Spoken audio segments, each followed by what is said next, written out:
I'm Elliot Temple, a philosopher. My specialty is about how to think, learn, and reason. Related to that, I'm interested in how to have a rational discussion, how to research a topic, and how to organize it. So I've recently been making diagrams that look at a subject and try to organize the objective state of the debate. Like from a neutral, unbiased perspective, what arguments have been made, what responded to what has gone unanswered, what questions are answered and unanswered, etc. You can make a diagram that shows that information and try to get an accurate picture of what's going on regarding some issue in some field. So, partly because it's an interesting topic, and partly as an example or demonstration, I looked into animal rights, which I'm skeptical of, but I wanted to give it a fair hearing. I've never carefully studied the opposing arguments in literature. I've debated bits and pieces of the topic with maybe 25 people, so I know what sources and arguments they've brought up, but I hadn't done like a comprehensive study. So I decided to look into it and show people how I looked into it. So I wrote this blog post called Discussion Tree, State of Animal Rights Debate. This is linked in the YouTube description. You can get the chart on your own computer and view it better than in the video. Anyway, here's the chart. So I decided a good place to start would be Peter Singer, because he's very famous. So I wanted to see like what is a standard view for the other side. So I looked up what he'd written, and there was a paper called Animal Liberation. And most of his recent stuff was not about animal rights. So this is from 1973, but I went and looked at that to see what arguments were made. You got to start somewhere, and starting early in the debate can actually be better because you get like where did the discussion start? What were the original arguments? And then later literature will build on them. So if you start with the later literature, you can be kind of starting in the middle. Okay, so I looked at what Singer said.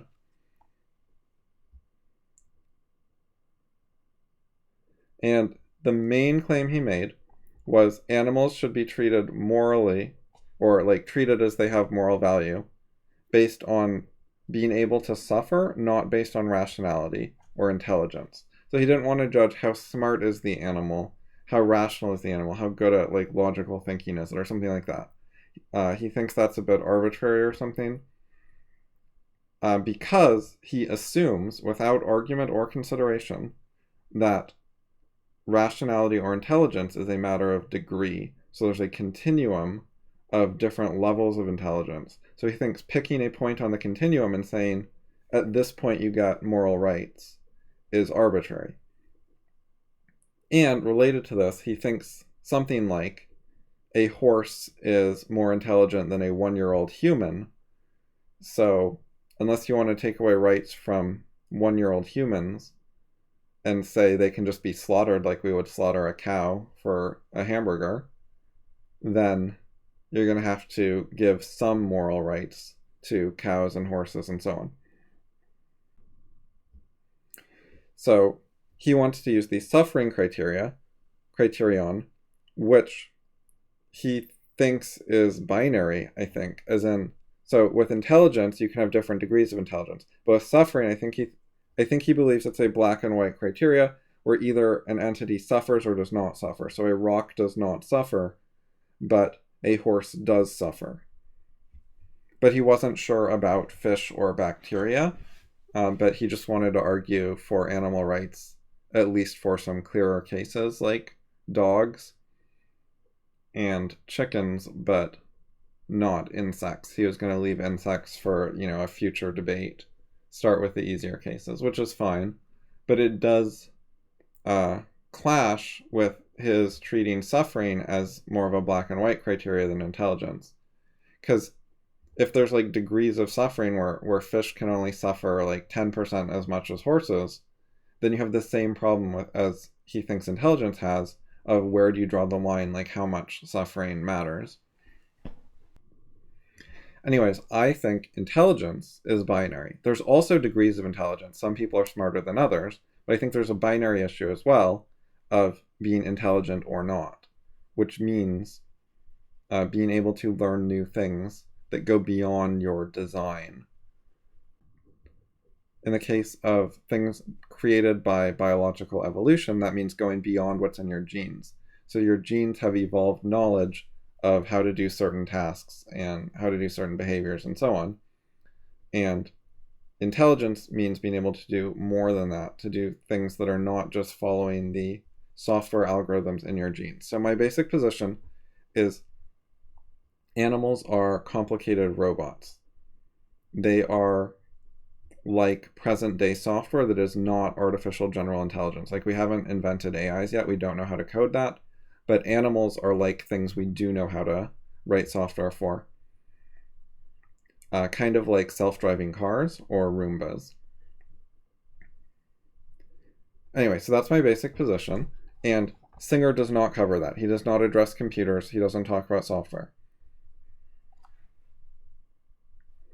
So this is a major omission, but he wrote this in 1973,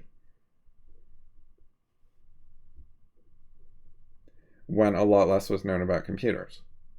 However, he did a follow-up called Animal Liberation at 30 in 2003, at which point I would expect him to be aware of the argument that maybe animals are like our software programs, and that's why they seem intelligent, but they're really not. In the same way, our software sometimes seems kind of intelligent, but it's really not.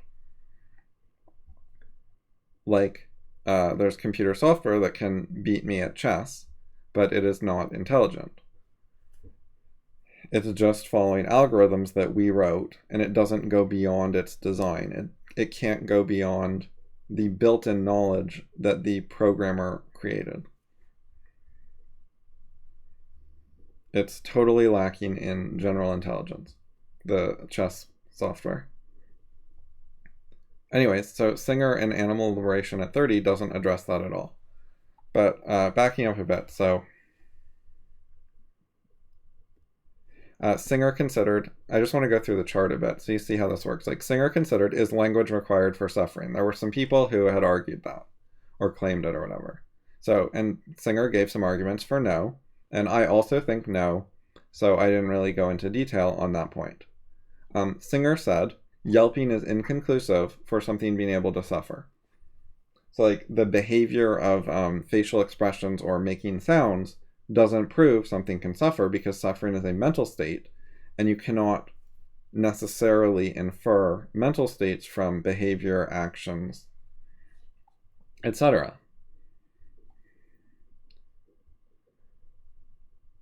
So I thought that was a good point. I agreed with that. However, then Singer said, more or less, people yelp, and that convinced us people suffer, so we should accept the same evidence for animals. We should have the same standards. Now, I didn't agree with that. I think that's not, so we're here now. I think that is not how to judge people. I think we have more sophisticated mental models of people that goes a lot beyond seeing them yelp or make facial expressions. People lie a lot, and you have to understand what's going on with people. You have to have a mental model of what people are like. And people do a lot of complex behavior, which is, I think, one of the crucial issues. Anyways, what I wrote here was merely that Singer's position isn't good enough. He says we do judge people a certain way. That is not an argument that that is an adequate way to judge, or we should use that type of judgment for deciding that people suffer. So he didn't actually, he just said, we look at people a certain way, so we should use the same for animals. Whereas I say we should consider, is that way of judging people actually adequate? And he didn't argue that people actually do it. He certainly didn't argue that it's a effective or objective way of judging whether people suffer.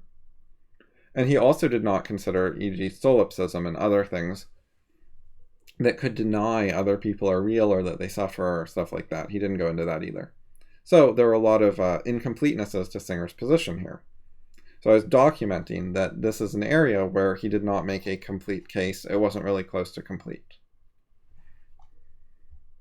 And that is kind of what I wanted to do primarily, is not lay out my position, but just look at what did Singer say, and should this convince people? Should people say this is complete, or it needs further research, or it's wrong, or, what is the proper reaction? So here, I would say this is a needs further research consideration arguments. What he said should not convince people it's not good enough. It's not necessarily wrong, but a reasonable person reading it should say this doesn't answer all my questions and doubts. It's not enough. Okay, so then there's the our brains computers line of consideration. Singer doesn't cover it. And then I considered, well, this was 30 years ago, does he cover it later? So we'll get into that. But then down here, is intelligence binary? Singer doesn't cover it. Is intelligence required for suffering? Singer doesn't cover it. I think yes. I have reasons, which I didn't include in the chart because my focus was, are Singer's arguments good enough? Does he address the issue? And the answer was he did not. So anyways, are animals like robots? Singer doesn't cover it. What exactly is suffering, intelligence, or rationality? Singer doesn't cover it. So how can that be a very convincing case when he's not covering key issues like that? You have to take a position on those things. They're hard issues, but you gotta try. Okay, so animal liberation at 30. He still did not cover the computer stuff.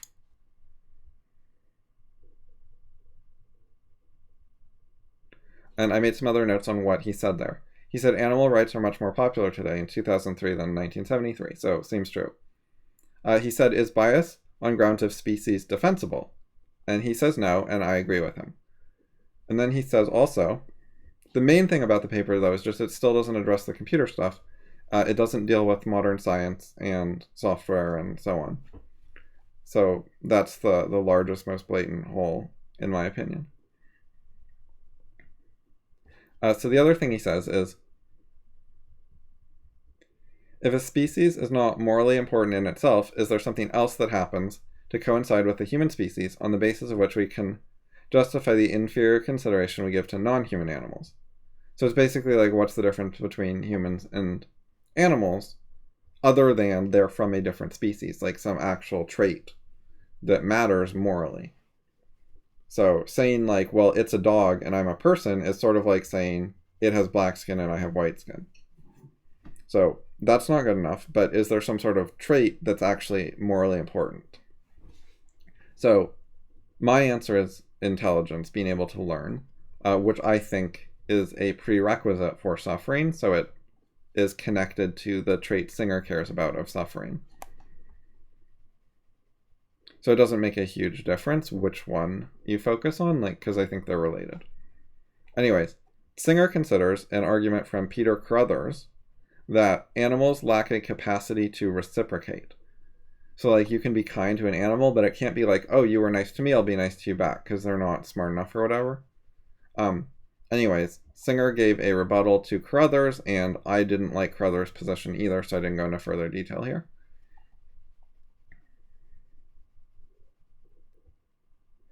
Singer also says that there are a lot of other ways of marking moral significance that have been suggested, including ability to reason, self-awareness, possession of a sense of justice, language, autonomy, etc.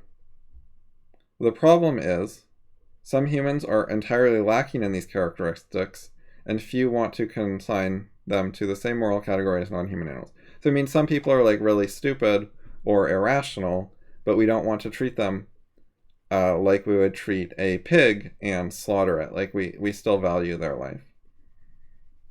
Now, my answer to that is Singer is wrong about the people. He's underestimating the people. What people is he talking about? He doesn't give documented examples of scientific observation of any particular people or categories of people, and then why he thinks that they lack the ability to reason. So Singer mentions specifically some humans, infants and those with severe intellectual disabilities, have intellectual capacities inferior to some animals. He does not specify the age range he's talking about. So I'm going to assume by infant he means up to 1 year old. but he doesn't specify. But I certainly think he would include, say, a 3-month-old. And I would not agree with him that 3-month-olds are have intellectual capacities inferior to some animals. That is not a thing I'm convinced of. I think that 3-month-olds, it's a lot clearer at 1 year, like easier to see. But I think even at 3 months, it's clear enough, if you know what to look for, that there is learning going on, which is something I do not see in any animal behavior ever. So learning versus not learning, I see higher intellectual capacity for the infant. He mentions severe intellectual disabilities. Now that is a very tricky issue in some cases, because like there's people in comas on life support, and maybe they're brain dead, you know? So like maybe the brain dead guy in the coma, we should pull the plug on him and he actually doesn't have rights anymore and he's no longer a human. But I don't want to get into that, you know? Singer doesn't specify what intellectual disabilities he's talking about. Like, is he talking about Down syndrome or something? Or like autism? Like, what does he mean? You can talk, or does he mean like, quote, mental retardation? Is he talking about people with IQs of like 70 or something? Because in those cases, you can absolutely have a conversation with that person, and in a way you absolutely cannot with a horse or dog or whatever.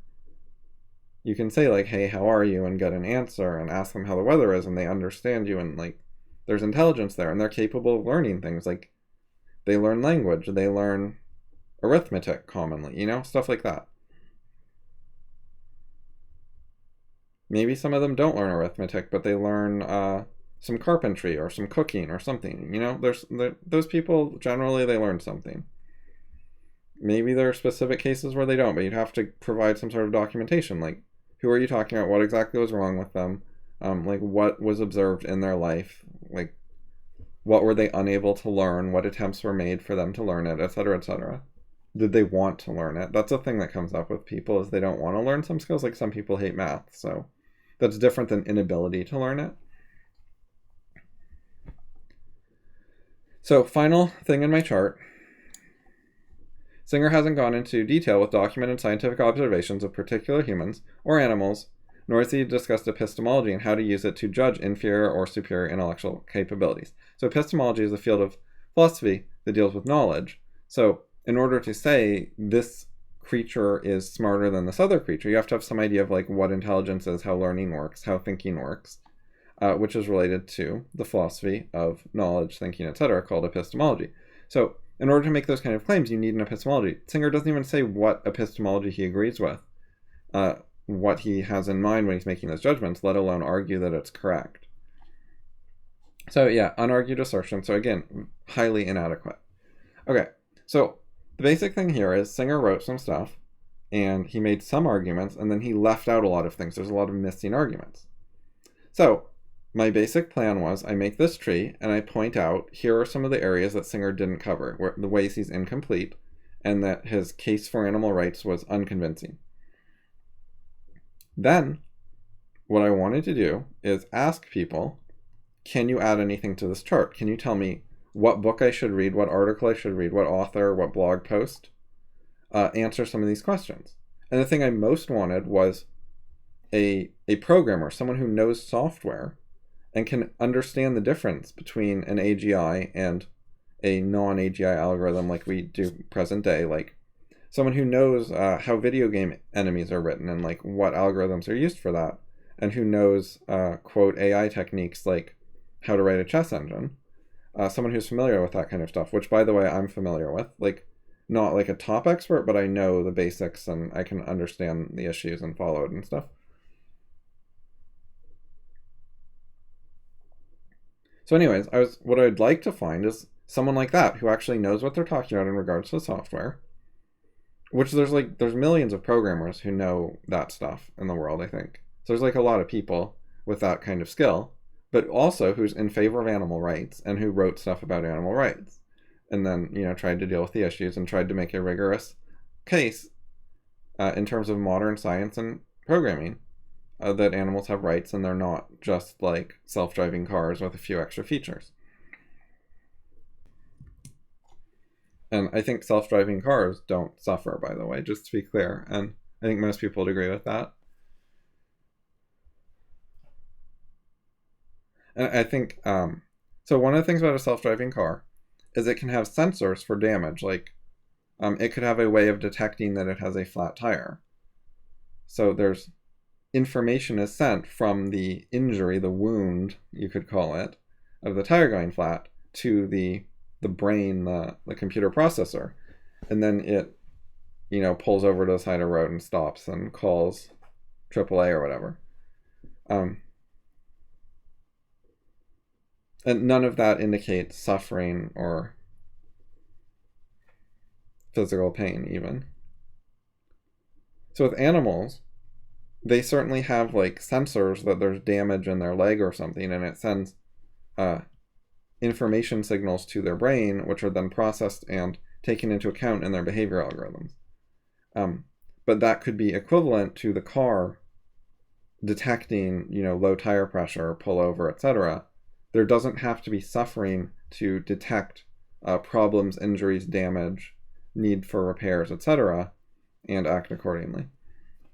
That is the kind of thing I would expect an expert programmer who understands a little bit about robotics and AI and so on to know and understand. And so I'd like someone with that kind of level of knowledge, which I think isn't super advanced, but, something, to write the animal rights case and tell me why they're right. I was figuring that would exist, that, I might not agree with it, I might have disagreements, but I figured someone would have tried.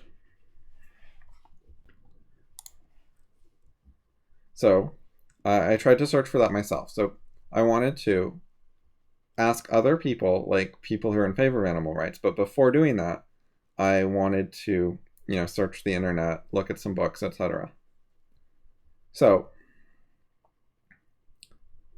I did, a dozen searches on Google and Bing, and I read some papers and stuff, and some articles online, and looked at some book descriptions, and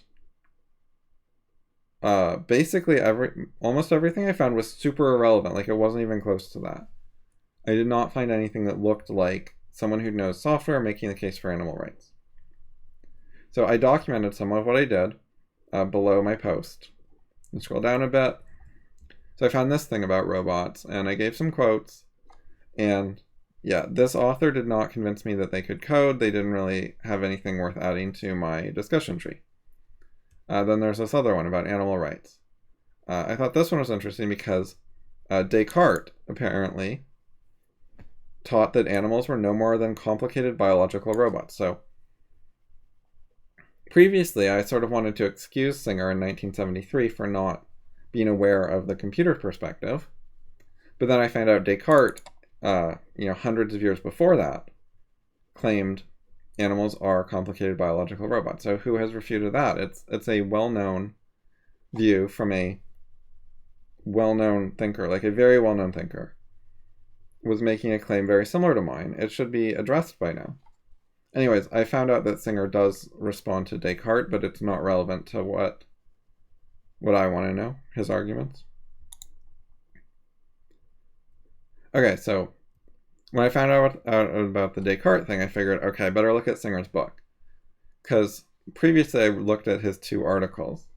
So I checked his actual book, and there's, it doesn't deal with computations, it doesn't substantively deal with the robot problem, but it does deal with Descartes. So he goes into quite a bit of explanation of what Descartes' position was, and basically there's a religious position that humans have souls and animals don't.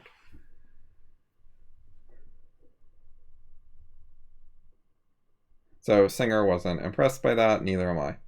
I do not know how biased that description of Descartes' position is. Like, maybe Descartes' arguments were a lot better than that. I did not go and read actual Descartes.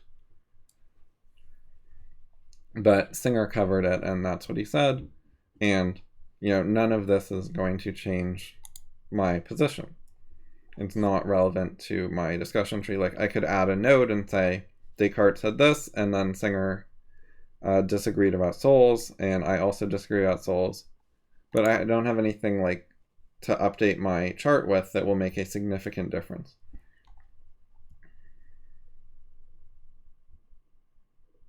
Anyway, so I figure Singer should have investigated the computer stuff more. Like, he's a major public intellectual dealing with this stuff. Like, shouldn't he learn what he's talking about? But that's not that big a deal. Like, he wants to be a philosopher, not a programmer. Not everyone does the multidiscipline thing where they learn multiple fields and understand the connections. And I mean, I think you really need to understand animal rights, but whatever. The important thing is not Singer personally. It is, has anyone done this?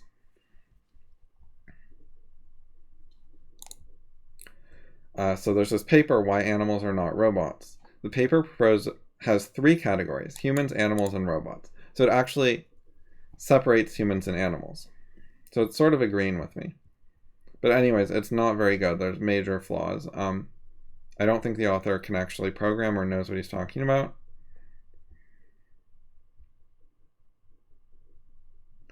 But it did mention, according to this paper, the literature generally groups animals with robots and machines. And it says the expertise literature. So there's some sort of field that deals with expertise. It seems to be technical jargon. So there's some scholars of that. And they apparently group robots and machines with animals. And this guy was disagreeing and saying animals and robots are different and humans are also different. So you need 3 categories, not 2. Anyways, so I tried to find what his actual argument was. He says the complexity of organisms, and this other thing right here, second thing, clearly demarcates organisms from machines. Robots are not qualitatively the same as living organisms, nor are they just simpler versions. So he has 2 arguments here. One is organisms are more complex than robots. Now this is a terrible argument because we could make robots more complex. That is a quantitative difference. It's a difference of degree, and it is a temporary difference. It's not a qualitative difference, a difference in kind. So it doesn't make sense to categorize that way. I mean, it's not like a fundamental category. You could use it as like a short-term rule of thumb for some purpose, maybe, but so that was just dumb, I thought.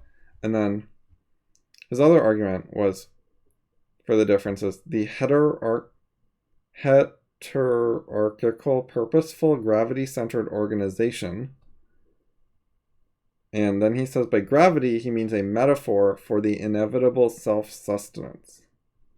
And whatever that means, it apparently demarcates organisms from machines. So that is the only time he used the word heterarchical in the paper. And I looked that word up in 8 dictionaries, and it wasn't in any of them.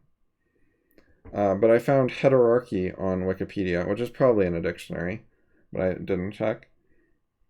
Anyways, it means a system of organization where the elements of the organization are unranked, meaning non-hierarchical, or where they possess the potential to be ranked in a number of different ways rather than just like one ranking. Anyways, robot software can do that. It can have unranked elements or elements that can be ranked in a number of different ways. So I don't get how that's a difference between robots and organisms. Doesn't make any sense. And then the gravity thing, I tried to figure out what he was talking about. Like, he seems to be a very unclear writer who doesn't have reasonable arguments that make sense. But anyways, the gravity thing, I think what he meant is robots and animals have different design goals. So animals are designed for self-sustenance. They're organized for that particular purpose, whereas robots aren't. But design goals are not physical characteristics. Like, regardless of what the design goal was, you could make 2 things with totally different design goals, and then they turn out to have a lot of things in common, or not. It could go either way. You have to look at, like, what was actually created, not what was the design goal. That's what you should be comparing. So, anyways, although the paper was called Why Animals Are Not Robots, it did not demonstrate any knowledge of software and algorithms, and it was bad. And I went through the 2 arguments it had. So I was looking at some like obscure stuff and trying to find stuff, and I looked at a lot of other stuff, but it was less relevant and worse than that. I mean, some of it was better, but less relevant. like better, it made more sense, but it just didn't address the right issues. So basically I found nothing to address the basic issue of, is a cow like a self-driving car? More complicated version, some extra features, made out of different materials, you know, molecules with more carbon in them and less metal, but same kind of thing.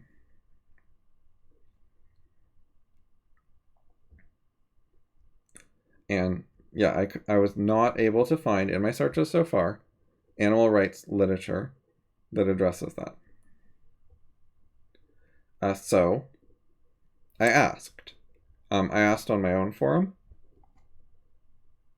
Actually, I believe that this one, Why Animals Are Not Robots, was found by someone else. I know someone found one for me. I think that was the one.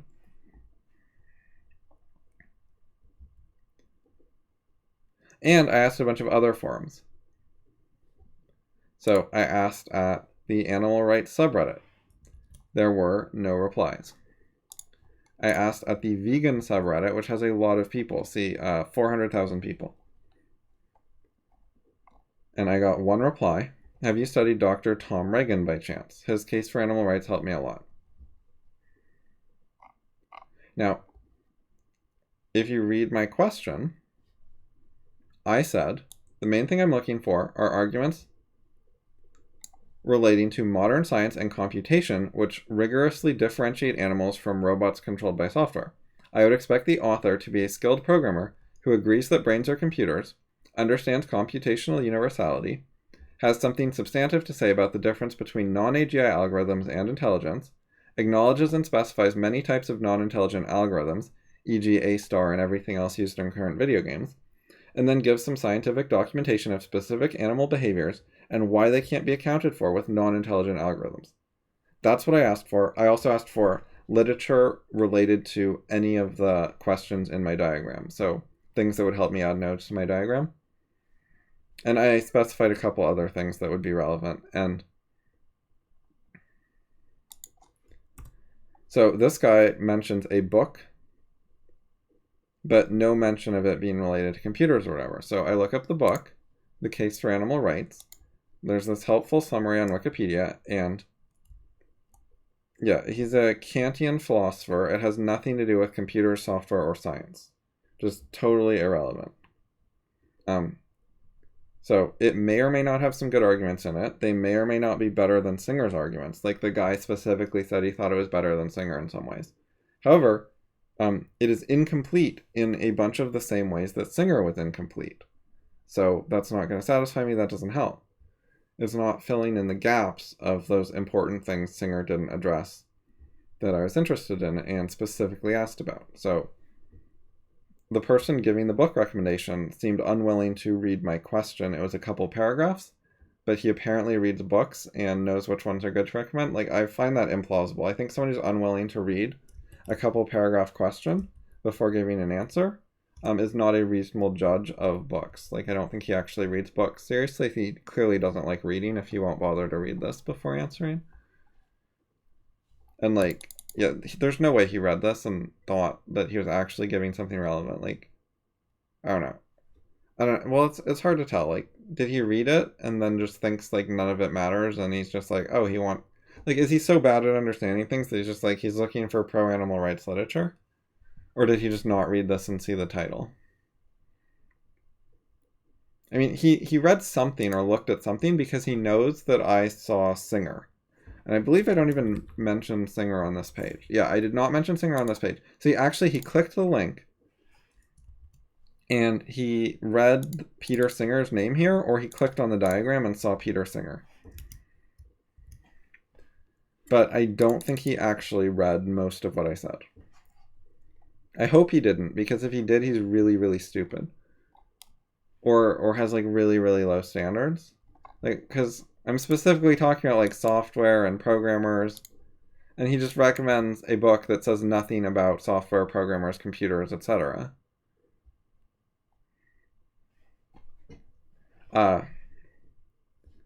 So yeah, and then I posted on this forum, no responses. This is Animal Rights Forum, Happy Cow.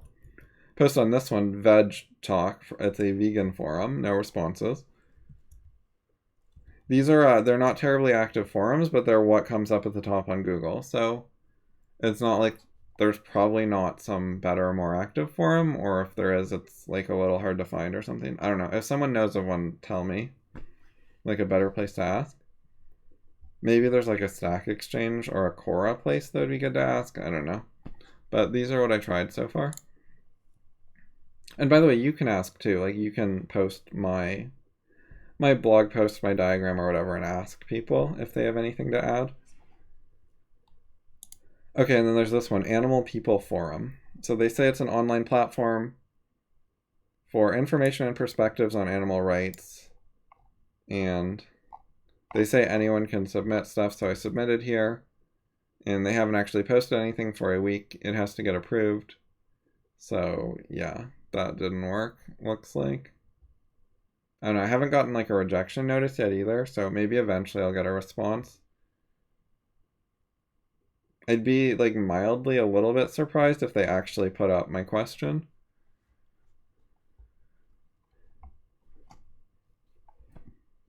And very surprised if I got like good answers here, but we'll see. Maybe eventually. Anyways. So I documented that. I've got links to the 5 places that I posted my question, plus my own forums, because I'm posting it on my blog here, and I asked on Discord too. And I have here, this is the question I asked on Reddit and on the forum, so you can see what I asked them. It's at the links too. I read you like a key paragraph, this one. And so I'm telling them I'm looking for literature, I've searched a bunch, haven't been able to find specific animal rights literature. Does anyone know of any that argues why you guys are right and deals with these issues? And people apparently don't know literature about why they're right. So that's sad. Anyway, so there's this Ask Yourself guy on YouTube who debates people, and he's a vegan. That's like one of his main points of emphasis. So I went on his Discord channel. And I asked there. And one person recommended the book Fellowcreatures. This book. I got the full text of the book and looked inside it and read some. This book is totally irrelevant to the computer stuff. Has nothing about it. So I asked the person, like, I've gotten the book, I'm looking inside it right now, it doesn't seem to have any computer stuff. And they said, oh, I didn't notice that your question mentioned computers. And also they had not noticed that I had created a diagram, because I mentioned the diagram and they said I didn't see any diagram. So they did not click the link and see the diagram. They did not read the part of my question where I mentioned that there was a diagram at the link, and they did not read the part of my question where I mentioned computers. And this is part of why I'm suspicious that the other guy doesn't read stuff. A lot of people answer questions without reading stuff. It's quite common.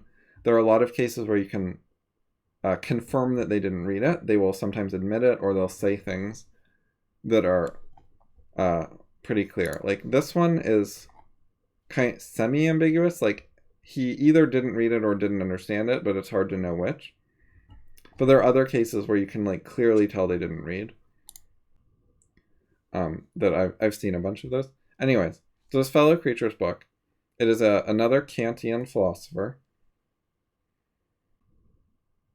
And I have arguments against Kant.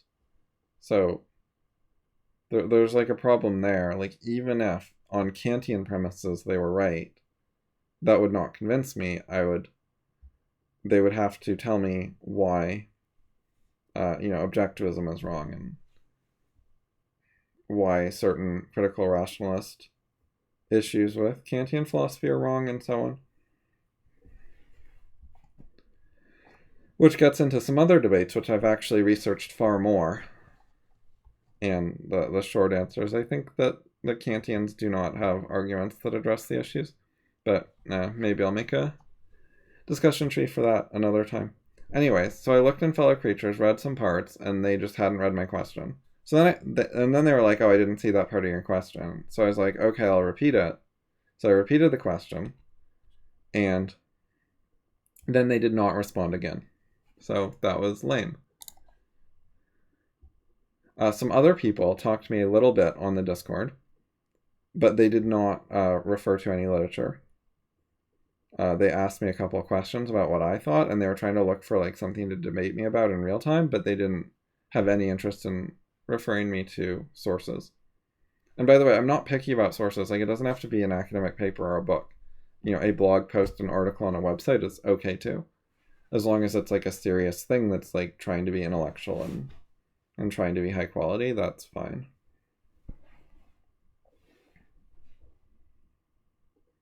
But I'd much rather read like a blog post that someone put a bit of effort into than some guy on Reddit or Discord just starts arguing with me like off the cuff. The quality's lower when they do that. And anyways, in any case, the arguments I got of that nature did not, in fact, add new nodes to my discussion tree that would change the current state of the debate and what the unanswered questions are. So, it seemed like Singer made an incomplete case, and then no one ever fleshed it out. No one ever said, oh, Singer's incomplete, but animals do have rights, and then I'm going to address the computer issues, or something like that. No one seems to have addressed the modern science issues. And no one seems to have addressed the epistemology issues.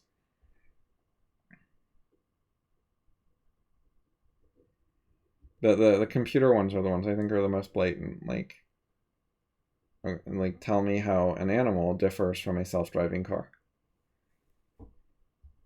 You would think that there would be some animal rights advocate who had dealt with that using technical detail related, like they actually know how algorithms work and use like code in their article or something.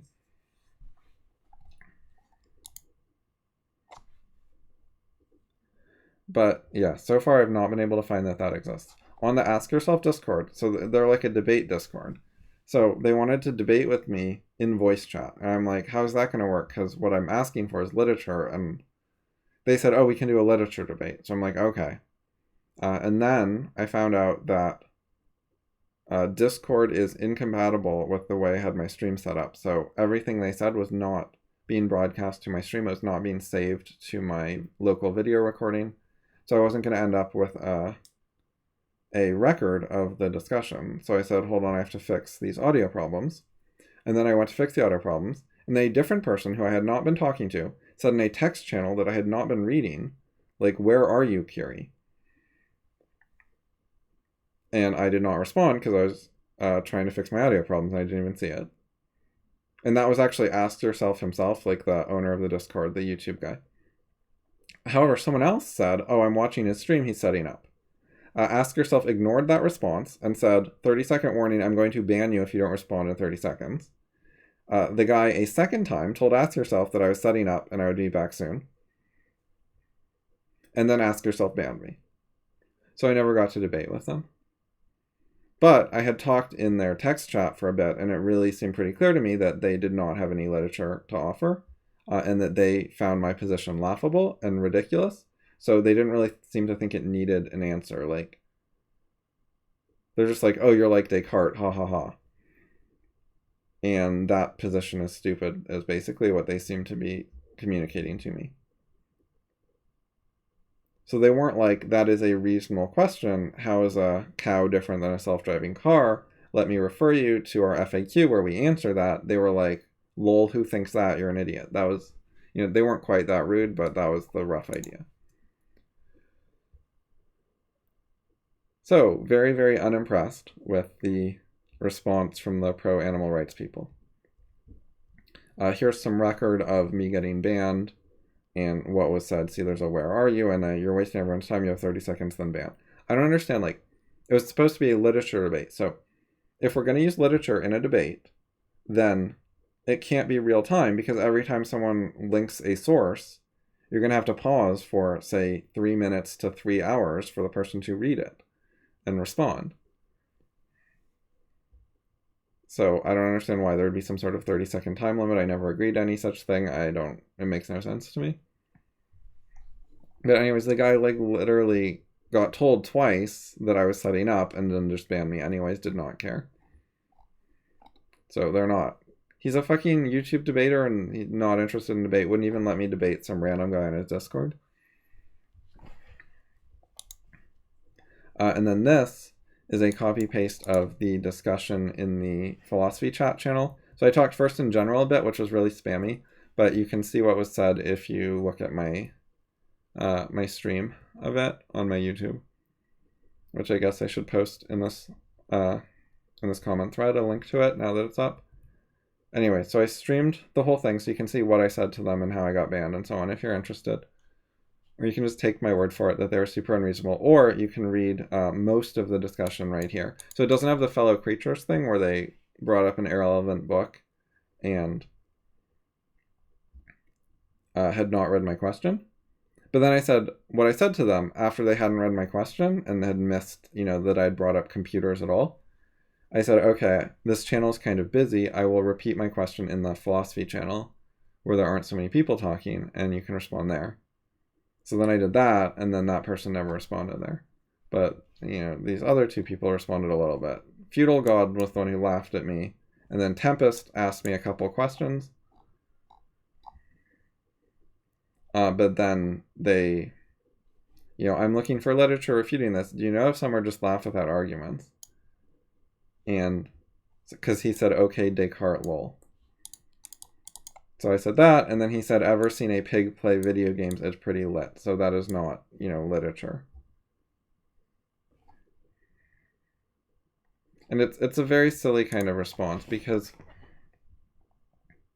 present-day computer algorithms can easily play many video games. So that does not indicate a difference between a pig and a self-driving car. Like, it just indicates ignorance of the current state of software and what it can do. Or possibly just not even thinking about it rather than ignorance of it. Anyways, and another thing I said in the Discord, which received no response whatsoever. I was like, okay, this guy's being dumb, but I want to try to say something. To see if anyone responds. As I said, I gave an NTT answer and I linked to it. And I said I was hoping people here would have some interest in providing sources which were rigorous. They address these matters. Oh, it's a typo, but anyways, don't those exist, meaning literature sources. And no one responded to that. And NTT is something Ask Yourself made a video about. It stands for name that trait, or name this trait, one of those. And it's just a very basic argument. It is, if you don't think animals have rights, name the trait that differentiates a human from an animal morally. That's it. So what's the difference? So my answer, in short, is intelligence. So what I link them to is I say the trait that morally differentiates humans from animals is being universal knowledge creators, which you can learn about in David Deutsch's books. So that was my answer. And there was zero engagement with that. So they have this challenge, name that trait. I came to them asking for literature to read to learn about why they're right, and I provided an answer to their challenge, and they would not engage or deal with it or whatever. So this is a demonstration of how you can research a topic and then see if the other side is rational and has arguments or not, and get an understanding of the state of the debate. So the state of the debate is Peter Singer wrote some quite incomplete pro-animal rights arguments. There are a bunch of doubts and objections that he did not address, and it is quite hard to find anyone else ever addressing them, which is just pretty pathetic. You can do this same project on a different topic. It's not super hard. You can pick another topic, global warming, minimum wage, socialized healthcare, many, many other topics, immigration.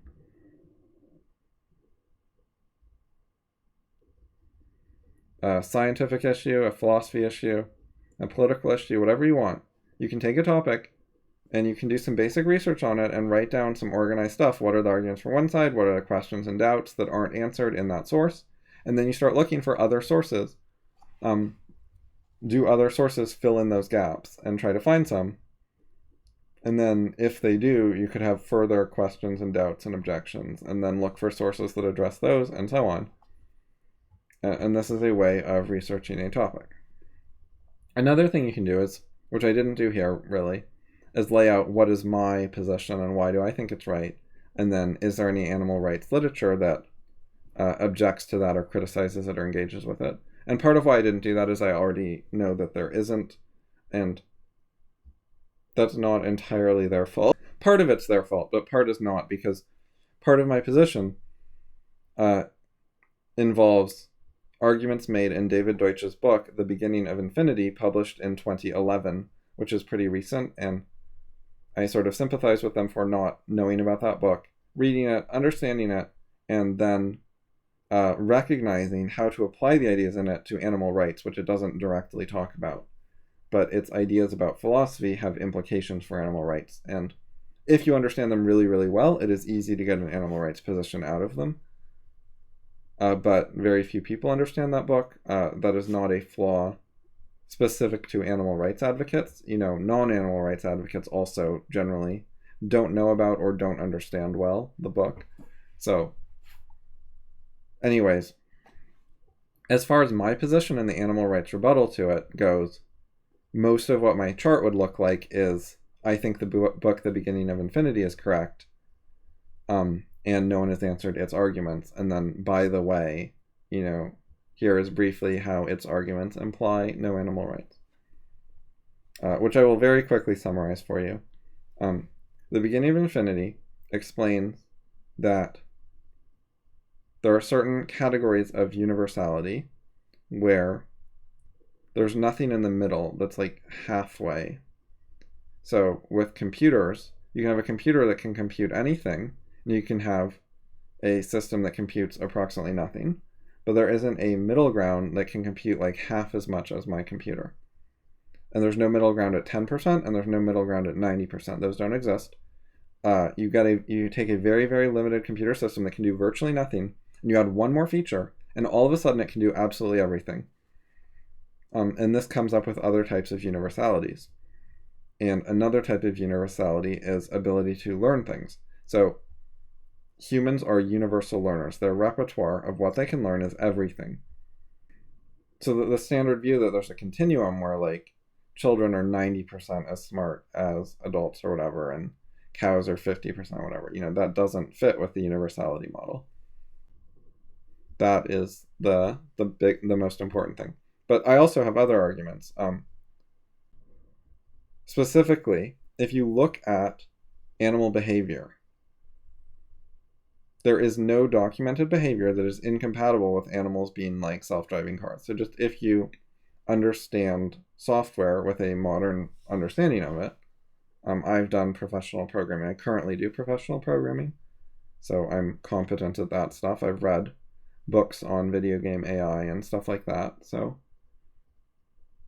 I know the basics or intermediates of it or whatever. Yeah, I guess intermediate would be fair.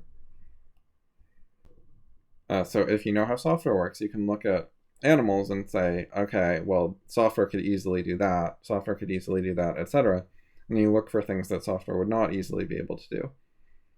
And yeah, so no one has documented what animals do that is not explainable in the self-driving car software model. Oh, that's the NTT thing. Here we go. So I'm going to show you some literature related to that because I think it's really interesting. So when people actually closely study animals and document what they do in a scientific fashion, you can understand animals in detail that is unusual. Like, it stands out. It's it's actual scientific observation instead of sort of careless ad hoc observation. So there's like a level of rigor to this. So this is some of the scientific literature. And, this particular stuff really fits my view very well. If there's other scientific observations kind of like this, but that somehow contradict my view, I'd be very interested if anyone knows of those. But I've been asking for that for many years with no success. I have not actually found an animal rights advocate that knows something like of this nature at all, let alone something that disagreed with me. They don't seem to actually read scientists writing about what animals do. and don't do. Anyways, so the examples here are digger wasps and squirrels. So not dogs and cows, which are a bit more complicated, but this will give you an idea of sort of what you can look for and what it means that an animal is kind of like a self-driving car. So digger wasp displays, and this is interesting, by the way, because the person writing this calls the digger wasp, quote, highly intelligent. So the person was very impressed by this, and they thought what they were documenting was how intelligent digger wasps are. Whereas I read the exact same documentation, and I say, oh, this shows that digger wasps are not intelligent. There's something really good about that. It means that they were being objective. They were documenting what they actually saw, rather than just writing down their conclusions and their opinions. So they wrote their opinion that it's highly intelligent, but they also wrote, what did the digger wasp do? How do digger wasps behave? And they wrote it in an accurate way, I think. So what do they say? We're talking about brood tending behavior. So having dug a nest, it flies off in search of a caterpillar, overpowers it, kills it, drags it into the nest, and lays eggs on it. So that is a series of actions a wasp does. Dig nest, fly off, find caterpillar, kill it, drag it to the nest, lay eggs on it. Right. Emerging young are thereby provided with the nourishment they need and find protection in the nest, which the wasp seals. Now, they call each of these things a part action because it is part of the overall action. It's a partial step. Like, by part action, they mean like one step in the sequence of behavior. So they say if you interrupt the sequence of part actions, it soon becomes clear that no form of intelligence is at work here. Oh, they said seems to display. They didn't mean it actually does display. Okay, so no form of intelligence at work in this particular case. Oh, that's good that they noticed. I'm glad. Okay, you'll see why soon. Okay, so in order to understand animals, you want to not just observe them, but you want to do tests. So you can interrupt what they're doing and see how they react. Like you can move things around and see what they do about it. So these are just wasps, but if you study them carefully, what you find is, so returning to the hole with the caterpillar, the wasp does a series of part actions. It deposits it in the entrance and inspects the interior. Then it goes back to the entrance with its head sticking out and drags the caterpillar inside. So it's like checking its nest that there's nothing in its nest that shouldn't be there, like a different insect. Okay, so while the wasp is inspecting its nest, its hole, if you move the caterpillar a little ways away, the wasp will come outside, search around, find the caterpillar, drag it back to the entrance, and then it sets the caterpillar down and does a nest inspection again. So it doesn't remember that it already inspected the nest. So you can take the caterpillar away 10 or 20 times, and the wasp every time, 10 or 20 times in a row, will put the caterpillar at the entrance to the nest, and then go tour the nest again, and then it'll come back out, see no caterpillar, go find the caterpillar nearby, bring it back, and then search the nest again, and so on and so on. Okay, so the insect continues to be guided by the same commands in computer fashion, and evidently finds it hard to make any change in the overall sequence. Only after 30 or 40 repetitions will the wasp finally drag the caterpillar into its nest without further inspection. So there's some sort of fail-safe where it doesn't repeat, get stuck in an infinite loop, which is absolutely a thing that would not be very hard to add to software. Supposedly, the digger wasp shows a great aptitude for learning where other procedures are concerned.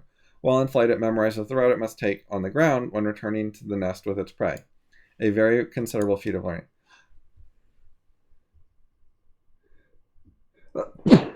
Okay, so that's interesting. So in the first part, where the digger wasp will keep re-inspecting the nest over and over, so it lacks memory, the guy sees a lack of intelligence, the scientist. But here, the digger wasp shows a feat of memory, and the scientist thinks that shows intelligence, which I think is very interesting because like a self-driving car could certainly record to disk what route it took and have like memory of the route. Memory is a very, very easy thing for computers. Storing data on a disk, remembering things, is not at all a sign of intelligence. It is a basic part of simple algorithms. So it's a total red herring to think that memorizing a route indicates intelligence, and it shows the person is not familiar with software. Because all that means, memorizing the route, means that they're able to store some data and retrieve it later. It's just like a save game in a video game, kind of. Is one of the most common things you see in algorithms, is that they save data for later and then use it later. It's just like attaching a database to a program and saving stuff in the database, or attaching a file system to a program and saving data files. Like this thing I'm reading right now, this is saved data. It's the same kind of thing. It's not intelligence. Anyways. They also say the burial of its prey is an instinctive action and thus strongly programmed. The wasp is almost incapable of influencing or altering this part of behavior by learning because it is controlled by an innate and extremely incorrigible mechanism. So they think that there's sort of like computer-like commands to the wasp, but that it has like some degree of free will to resist its programming. So they don't actually view the wasp as being like a self-driving car.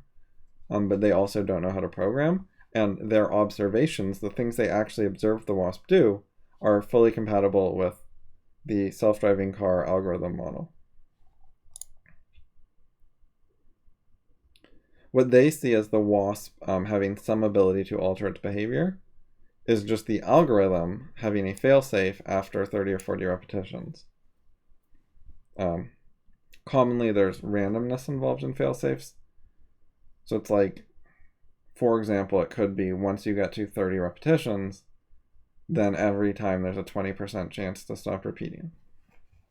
Randomness helps avoid predictability, which is sort of the point.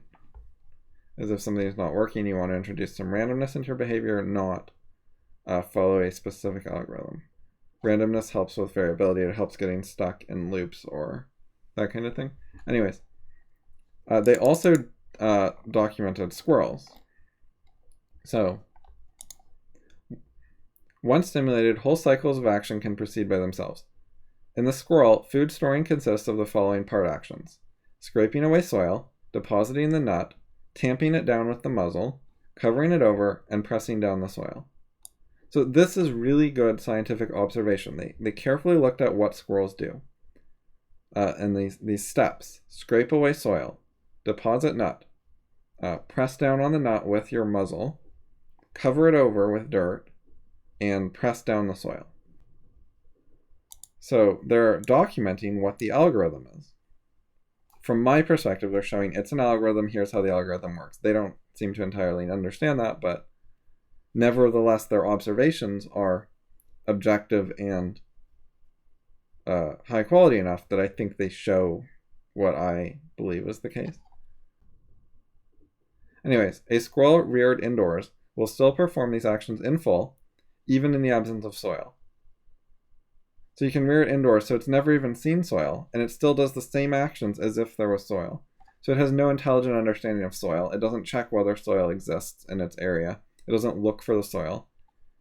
So it carries the nut into a corner where it starts to dig, deposits the nut in the non-existent hole, rams it home with its muzzle, even though it merely rolls away in the process, covers up the imaginary hole, and presses down the non-existent soil. Does all these things even when care has been taken to ensure that it has never set eyes on a nut before or been given an opportunity to dig or conceal objects. So it is not something that it, quote, learns in childhood or learns from its mother or something. It is, this algorithm is in its genes, and the algorithm programming is a bit sloppy and makes assumptions about soil being present and so on, which shows like a sort of striking lack of intelligence. Like you might assume a squirrel has eyes, it can see whether there's soil. A squirrel has nerves in its feet and muzzle and so on, so it can feel whether there's soil, right? And those things are true, and the algorithm could take them into account. The squirrel has that capability in some sense, but the actual algorithm that evolved doesn't take it into account. Like, it lacks that level of detail. Even if it did take into account, it could still be like a self-driving car. It doesn't have to be intelligent, but that's just a bit more complicated algorithm. But the algorithm is quite a bit simpler than you might expect. I've never read observations of cow behaviors or dog behaviors or something like that for a higher animal than a squirrel of a nature like this, where they actually very carefully see how the behaviors work and do actual scientific testing, such as raising the squirrel in an area without dirt. So if someone knows of that, I'd be curious, especially if it disagrees with me. But these are some of the best observations of animal behavior that I know of. I know there's been a bunch of work with apes and stuff, but I don't know anything quite like this. And this is not my field. I've debated a bunch of people, I've asked a bunch of people, but this is not a primary research interest of mine, so it's certainly possible that I've missed some literature.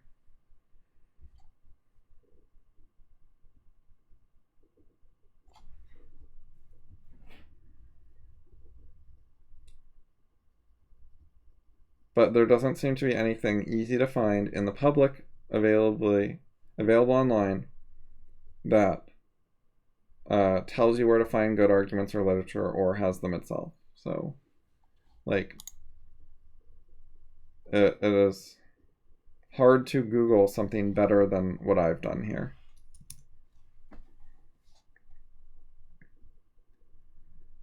So that is some stuff about animal rights and my doubts about them. And more importantly, what the state of the debate is, what arguments have been made, what arguments are missing, at least as far as I know. And then the broader picture is, you can do this yourself. This is how you can learn about things and approach things and try to sort out what's right and wrong. You can take a hard topic like animal rights. That's a tricky one to figure out what's true about it, and you can start researching in what questions do you have and then what answers can you find, and then you can show it to people and ask for more details and so on. And one of the things I think you'll find is just the world in general. This is the problems I've had getting answers are not specific to animal rights people. I don't want to give you the impression that they're far worse than other groups. I don't like them. I don't think it's a good movement, but you would have trouble getting reasonable responses referring you to literature from, I would say, most groups, the significant majority, which is sad. But so I think if you try to do this kind of research, you will, first of all, understand stuff better. It'll organize your thinking better. It'll help you. And second, you may learn something about the state of the world, about the lack of intelligent discussion taking place, and maybe that'll inspire you, and you'll say, oh, there's this big gap here. I can do better than most people. I can actually contribute something useful. That would be a good reaction. And another reaction is, okay, so there's a lot of irrationality in the world. There's a lot of problems, so the world needs more philosophers, or what's going on. Maybe I'll study epistemology and find out how reason and rationality work and figure out what these people are doing wrong. And I've written a bunch of stuff about that. In particular, if you go to archives, how to discuss. I'll put this link in the video description. Anyways, I wrote these things about how to discuss, how to do rational discussion, so that could help. And it includes a post on discussion trees.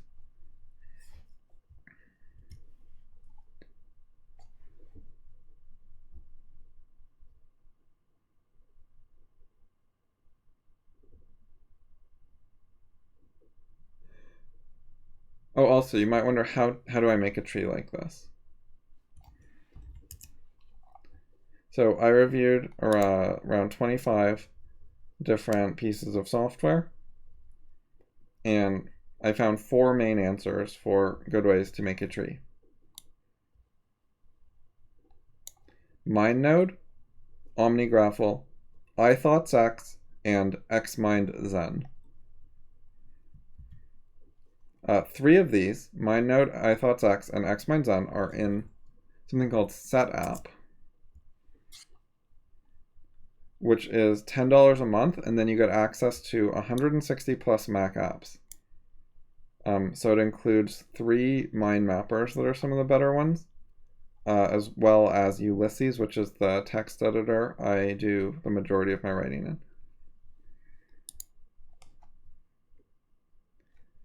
So that is a thing you might want to consider. MindNote, I think, is $40. I'm probably just going to buy it.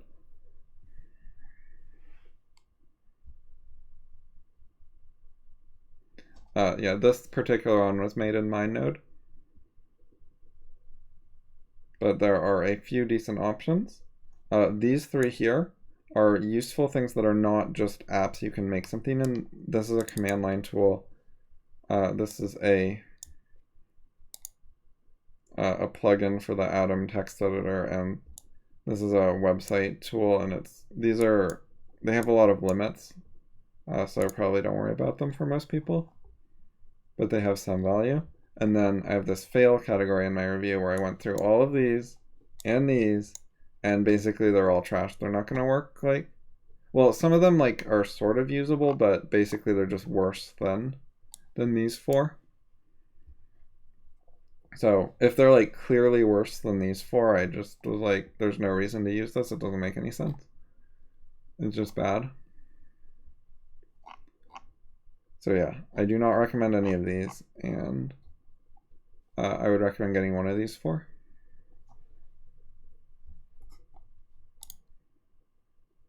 And they all have free trials, so you can try all 4, or you can just try one, and if you don't like it, try a different one. Oh, and if you're not on a Mac, so MindNode is Mac and iOS. OmniGraphel also Mac and iOS. Oh, and I did not try mobile apps for anything. I don't know how good they are. I only tried Mac versions.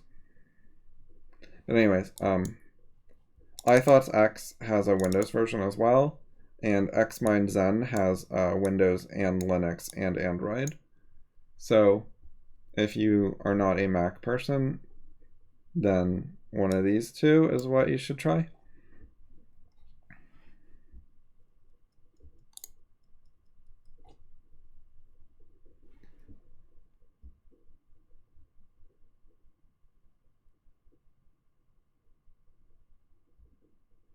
The broader problem I'm trying to address is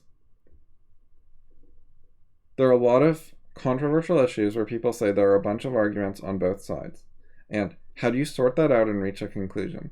And the normal thing people do is roughly, it's kind of like a pro-con list. Sometimes they do it in other ways, but it's reasonably equivalent.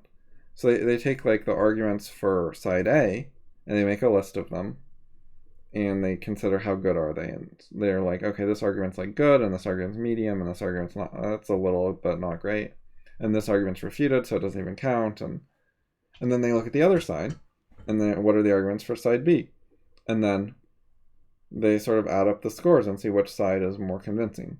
And also they'll take negative arguments why something's wrong, and they'll use it to subtract points, or to cancel out a particular argument. If a particular argument is refuted, maybe then it's worth 0 points. And also if you have a reason side A is bad, maybe it subtracts a few points. Anyways, and so they sort of look at which side is better in that way. This is completely the wrong way to evaluate issues. The correct way is to figure out what arguments are unanswered. What you want to get is a side that's not wrong. You want a position that doesn't have unanswered questions and doubts and so on. And if you can't have that, you have to say, well, I don't know. The best I can say is I don't know X, Y, and Z, and given those unknowns, then the following position makes sense. And if you do something like that, you can have a position with no doubts, unknowns, refutations, criticism, nothing known wrong with it, no known errors. Because it's not an error to say I don't know X, Y, and Z, and then given that situation, here's what I've concluded. I mean, unless someone actually does know X, Y, and Z, unless you should know them, unless they're already known, that's not an error. If they're genuinely unknowns, then that's completely reasonable and fine. So what I'm trying to do here is is actually reach a conclusion about specific issues. I didn't get very far in the process because of the lack of arguments from the other side, but what should happen is I have my question about, are animals like robots? And then they give several arguments, and then why animals are like robots. And then for each of those, I would have to find or think of some sort of counter-argument or rebuttal or further question or something. And if I couldn't, then one of their arguments would stand. It would be non-refuted, and then I have to say, okay, they had this argument, I couldn't answer it, therefore I'll have to accept its conclusion. Whereas what a lot of people would do is say, well, they had this argument, I couldn't answer it, but I also have a lot of arguments for my side, so I'm just going to ignore it. And they just don't answer all the questions and don't try to actually sort out what's right, what are the arguments. But what you want to do is figure out what are the unanswered questions and arguments, and get to an actual conclusion instead of just saying, well, this side seems better than that side. You want to go through point by point and figure out, this can't be true because of argument X. Oh, no, wait, there's a refutation of that argument, and so on. Like, that's what you want to do. So that's the main point.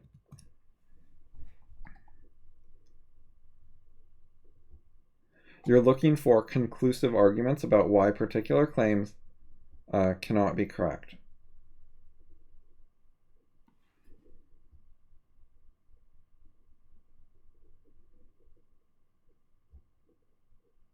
Because normally the way people do it with arguments that add and subtract points, and they don't necessarily use points, but it's the same thing, is they'll make arguments that are inconclusive, meaning even if this argument is correct, their position could still be wrong. And those do not help. And they don't do enough criticism of trying to actually say why something can't be right, which is ruling things out is one of the most important things you can do in trying to figure out what's going on, is rule out a bunch of stuff so it's harder to come up with non-ruled out ideas. So you narrow things down. Regarding finding conclusive arguments instead of adding up points and stuff, I have my yes or no philosophy where I explain that at length.